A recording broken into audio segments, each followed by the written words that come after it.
রাজকুমারের নাকি 24 কোটি টাকার box office collection. Hey guys, welcome to my channel. আমি মহারাজ। এখন আমরা কথা বলবো হচ্ছে শাকিব খানের রাজকুমারের ছবির বক্স অফিস কালেকশন নিয়ে। বন্ধুরা, আমি একটা জিনিস তোমাদেরকে অনেস্টলি বলতে চাই। আচ্ছা, তুমি বলো আমাকে, 24-এর জায়গায় যদি আমি 48 কোটি টাকার বক্স অফিস কালেকশন বলি, যদি আমি বলি 480 কোটি টাকার বক্স অফিস কালেকশন, তোমরা সাকিবিয়ানসরা খুশি হয়ে যাবে তো?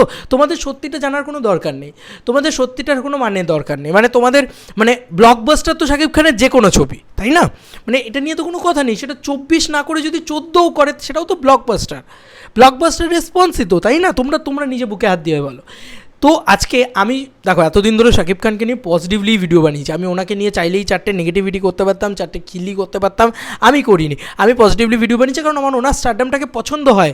আমি যখন রোমা সিনেমা হলে ওরকম কাতারে কাতারে লোক দেখছি, আমি যখন রুট সিনেমা ক্লাবে হাউসফুল দেখছি, আমি যখন তোমাদের ওখানকার এভরি হলস, আমার সবকটা হলের নাম তো ইতিমধ্যেই মনে পড়ছে না, তো ম্যাক্সিমাম হলসে যখন ওরকম হাউসফুল দেখছি, ইভেন কি দ্বিতীয় সপ্তাহে এসেও আমি একটা ভিডিও তৈরি করেছিলাম যেখানে আমি বলেছি যে কীরকম কাতারে কাতারে লোক হচ্ছে, দেখো লাইন পড়ছে হলের বাইরে, আমরা এগুলো দেখতেই পাই না। তাই আমার কিন্তু শাকিব খানের প্রতি কোনোরকম কোনো হিংসা, রাগ, দুর্বল কিচ্ছু নেই। বরং ওনার স্টারডামকে আমি একটা বিগ স্যালুট করি ইচ অ্যান্ড এভরি ভিডিওতে, তোমরা লক্ষ্য করে দেখবে বন্ধুরা। কিন্তু আমি মিথ্যে কথাটা কীভাবে বলি? গুগলে যে জিনিসটা দেখায় সেটা কিন্তু একটা এডিটেবল সাইট। এই জিনিস নিয়ে আমরা আগেও অনেকবার অনেক রকমভাবে বলেছি। রিসেন্টলি আইএমডিবিকেও আমরা বলেছি। দেখো, আইএমডিবিতে আল্লু অর্জুনকে দেখা যাচ্ছিল মির্জার কাস্টিংয়ের ভিতরে, সেরকমই তুফানে বলছে জিষ্ণু সেনগুপ্তর মুখও রয়েছে, আইএমডিবিতে আবার চঞ্চল চৌধুরীর মুখ রয়েছে।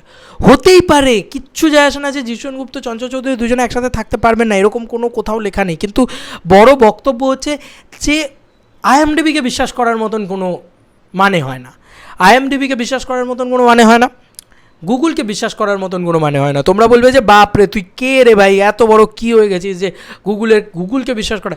ইয়েস বন্ধুরা, ঠিকই শুনছো, গুগলকে বিশ্বাস করার কোনো মানে হয় না। কারণ গুগলে যে নোটসগুলো দেওয়া থাকে বা যে নাম্বারসগুলো দেওয়া থাকে, সেটা কখনোই অ্যাকিউরেট নাম্বার নয়। তুমি চাইলে তুমিও এডিট করতে পারো, আমি চাইলে আমিও এডিট করতে পারি। আমি যদি ওই 48 কোটি টাকার ওই 24 কোটি টাকার পাশে 48 কোটি টাকা বসিয়ে দিই, আমি যদি ওই 48 কোটি টাকার পাশে 480 কোটি টাকা বসিয়ে দিই, তাই হয়ে যাবে।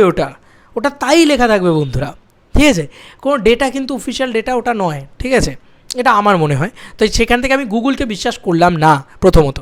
এবং 24 কোটি টাকার বক্স অফিস কালেকশনটা একটা বাংলা ছবির জন্য, তুমি আমাকে বলো ইট ইজ পসিবল?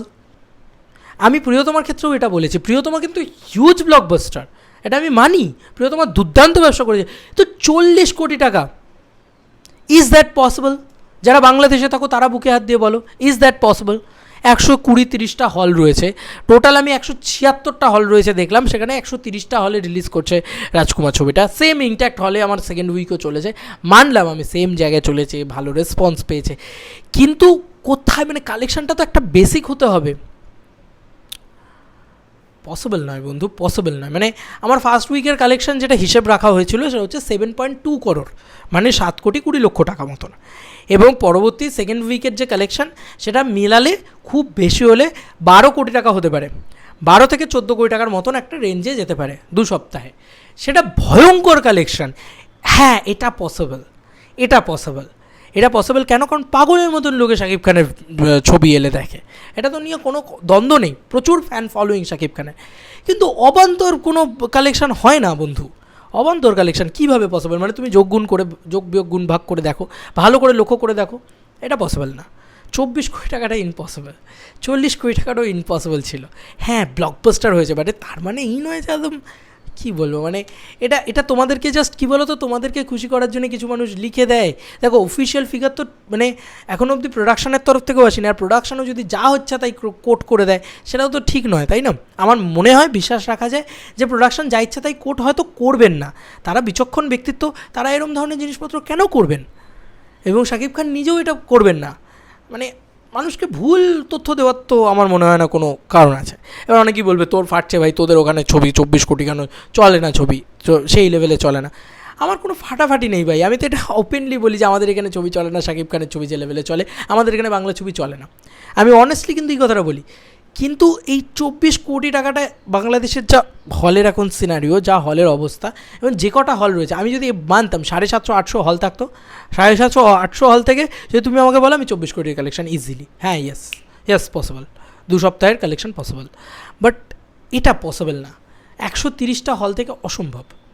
তার ভিতর মাল্টিপ্লেক্স কালেকশন রয়েছে, আর মাল্টিপ্লেক্স কালেকশনটা তো রেগুলার আমাদের সামনে আসছে, এবং সেটাকে যদি তুমি কালেক্ট করে দেখো, যোগ করে দেখো, সেটা কিন্তু এমন কিছু হচ্ছে না, মানে সেটা এমন কিছু হচ্ছে না, মানে তার ভিতর মাল্টিপ্লেক্সটা চেনটা তো অলরেডি বাদ হয়ে গেলো, কারণ আমরা দেখতে পাচ্ছি যে এই কালেকশন সেখান থেকে এসছে। তার 10 গুণ কালেকশন হোক, মাল্টিপ্লেক্সে যদি 2 কোটি টাকা কালেকশন আসে, 3 কোটি টাকা কালেকশন আসে, তার 10 গুণ কালেকশন হোক, যে আমার ভাই 13 কোটি টাকা কালেকশন হয়েছে, 14 কোটি টাকা কালেকশন হয়েছে, ইয়েস ইফ পসিবল, মানে আমার মনে হয় 12 থেকে 13 কোটি টাকা হ্যাঁ পসিবল, তবে হ্যাঁ মানে একদম বিয়ন্ড লেভেলে গিয়ে একদম, হ্যাঁ খুব ম্যাক্সিমাম উঠলে 15 কোটি টাকা, তার বেশি পসিবল না এই মার্কেটে দাঁড়িয়ে। হ্যাঁ, এই ছবিটা যা বিজনেস করছে নো ডাউট প্রিয়তমার থেকে হয়তো একটু কম। প্রিয়তমা তো লাইফ টাইমে আমি এইটুকু মানি যে মানে 40 কোটি বলা হলেও 20 কোটি তো কামিয়েছে, সেটা এই ছবিটা তাহলে কিসের কম, মানে আমি তো কোনো অংশেই দেখতে পাচ্ছি না যে এই ছবিটা কম। যাই হোক, কম আমি বলবো না, প্রিয়তমার থেকে কম অনেকেই বলছিল, তা আমি যে হিসাব করে দেখতে পাচ্ছি না ভাই, কম তো আমি কোনোভাবেই দেখছি না।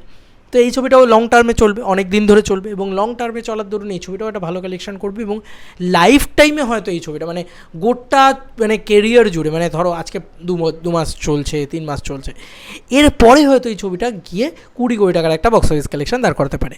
এবার তুমি ভাবো 8 কোটি টাকায় নির্মিত একটা ছবি, আমরা সব জায়গা থেকে এটাই শুনতে পাচ্ছি 8 কোটি টাকা, আমি এক্স্যাক্ট মানে বাজেট ফিগারও জানি না।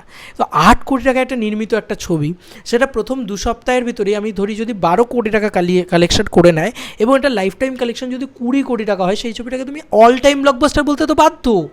সেই ছবিটা তো হায়েস্ট গ্রসার। আমি ভালোই বলছি, আমি কিন্তু খারাপ বলছি না যে ভাই চলছে না, চলেনি, এটা আমি বলছি না, যে একটা হিট ছবিকে নামিয়ে কোনো দিন কেউ ফ্লপ বানিয়ে দিতে পারে না, কিন্তু এটা মানে অদ্ভুত ফিগারগুলো অদ্ভুত হয়ে যাওয়া উচিত না। অদ্ভুত ফিগার দাঁড় করালে সেটা অবিশ্বাসযোগ্য ফিগার দাঁড় করানোটা উচিত না, বিশ্বাসযোগ্য একটা ফিগার বলা উচিত, সেটা আমার মনে হয় কোথাও গিয়ে ওয়ার্ক করবে। এবং প্রোডাকশন হাউস দেখো কিছুই কিন্তু বলেনি। আর গুগলের ওপরে বিশ্বাস করো না, গুগল একটা এডিটেবল সাইট।